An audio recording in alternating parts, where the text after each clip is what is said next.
that board members may have, we can insert those or bring those to the surface in a timely manner before it gets too far down the pathway. So to our chair, was that September 22nd you were saying there might be a window of time? We do have a workshop scheduled on half day on the 22nd, correct?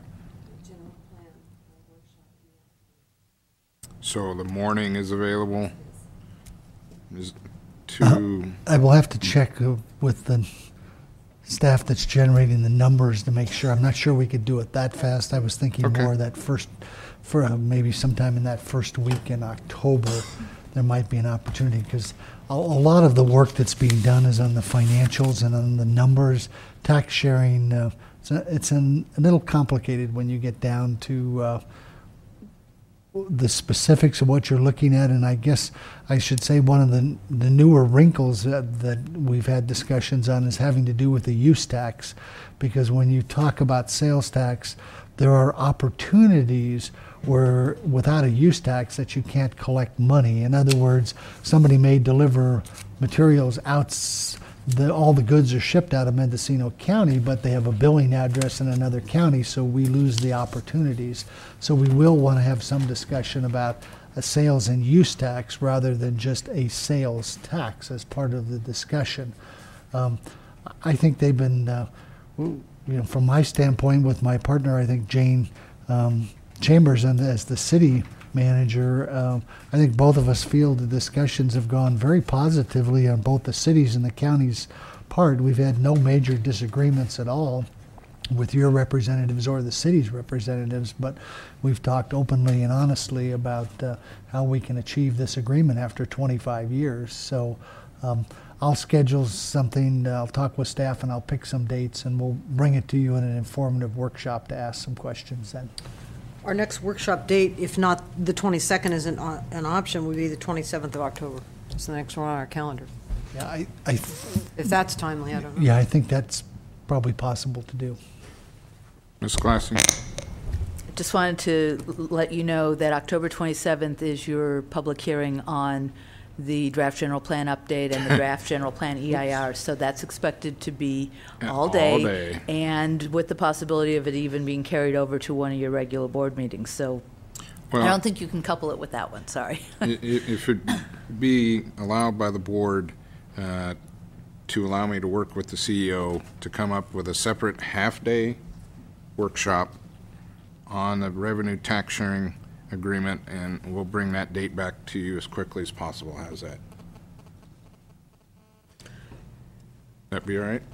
That would be fine. My October schedule is pretty full already, so I would only ask that if we do it on a day that we already have, let's say, standing committees or work around an already scheduled day that we're here, that would be helpful. Absolutely. Makes perfect sense. Okay, thank you. That's very helpful. Okay, I'll work with you, Tom. We'll come up with a date as quickly as possible so that everybody can insert it in their schedules. Okay, legislative fiscal report. We do have a ledger report. I'll send an email off to Paul if you can just give me a minute. And okay. I'll get him in here. How about, in the meantime, let's go to committee reports of the board members. Any committee reports? Anything to report out? Any number of babies you've kissed or anything like that? I got just a comment that I'd like to bring up. I don't know if you're familiar with the email from Chris Brown on the ozone exceedance, wildfire related. If you pick up the last paragraph, it says, the exclusion process can take a number of years to reach a conclusion.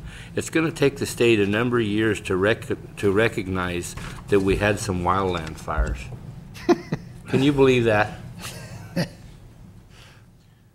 mean, this certainly goes in the category of ridiculous. But, I mean, that's unbelievable.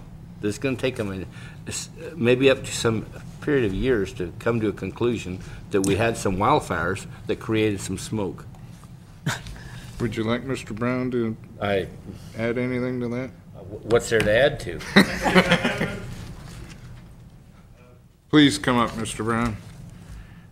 Chris, I hope when you go to these meetings over there that you're... Add to today's festivities. I'd be afraid to go to one of these meetings.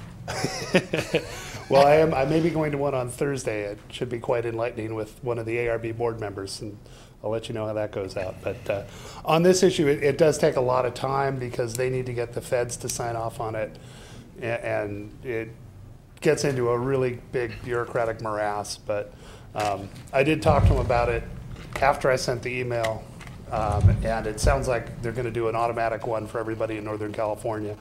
But ozone is one that they're not used to.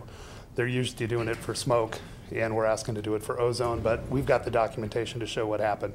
The chemistry is really interesting. If anyone wants to know, I can have somebody come in and lecture you on it. But Right now, we've had enough chemistry today. I think so, yes.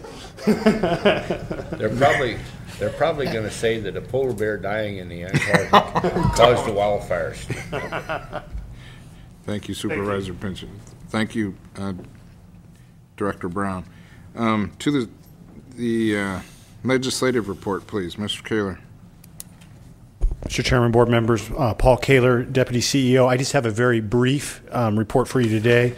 I had distributed to the General Government Committee a proposed schedule for the 2009 legislative program, and I'll be agendizing it for discussion with the General